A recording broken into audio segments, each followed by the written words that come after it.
ಸಿಹಿಮೊಗ್ಗೆ ಸುದ್ದಿಗೆ ಸ್ವಾಗತ. ಇಂದಿನ ಪ್ರಮುಖ ಸುದ್ದಿ.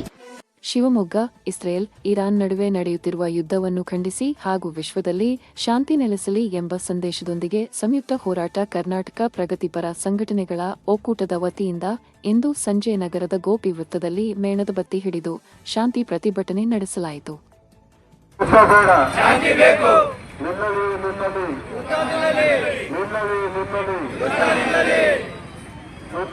ಪ್ರತಿಭಟನಾಕಾರರು ಕೈಯಲ್ಲಿ ಮೇಣದ ಬತ್ತಿ ಹಿಡಿದು ನಮಗೆ ಯುದ್ಧ ಬೇಡ, ಶಾಂತಿ ಬೇಕು ಎಂದು ಘೋಷಣೆ ಕೂಗಿ ಯುದ್ಧ ವಿರೋಧಿಸಿದರು. ಈ ಪ್ರತಿಭಟನೆಯಲ್ಲಿ ವಕೀಲರಾದ ಶಿರಾಜ್ ಮುಜಹಿದ್ ಸಿದ್ದಿಕಿ, ಶ್ರೀಪಾಲ್ ಕೆಪಿ, ರೈತ ಸಂಘದ ಮುಖಂಡರಾದ ಬಸವರಾಜಪ್ಪ, ಅಫ್ತಾಬ್ ಪರ್ವೀಜ್ ಸಾಗರ್ ಸೇರಿದಂತೆ ಮುಸ್ಲಿಂ, ಕ್ರೈಸ್ತ ಹಾಗೂ ಹಿಂದೂ ಧರ್ಮಗುರುಗಳು ಮತ್ತು ಹಲವಾರು ಸಾರ್ವಜನಿಕರು ಭಾಗವಹಿಸಿದರು. ನಮ್ಮ ರೈತರ ಉತ್ಪನ್ನಗಳು ಇವತ್ತು 6 ಉತ್ಪನ್ನಗಳು, ಹಾಲು, ಬೆಣ್ಣೆ, ಮೊಸರು, ಎಲ್ಲ ವಸ್ತು ಕೂಡ ಹಾಲಿನ ಉತ್ಪನ್ನಗಳು, ಮೆಕ್ಕೆಜೋಳ, ಸೋಯಾಬೀನು, ಈ ಬೆಳೆಗಳನ್ನ ನಮಗೆ ತೆರಿಗೆ.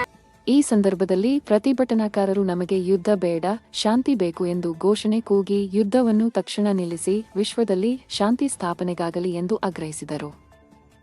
ಸಿಹಿಮೊಗ್ಗೆ ಸುದ್ದಿ ನಿಮ್ಮದು, ವರದಿ ನಮ್ಮದು. ಸುದ್ದಿ ಹಾಗೂ ಜಾಹೀರಾತಿಗಾಗಿ ಸಂಪರ್ಕಿಸಿ.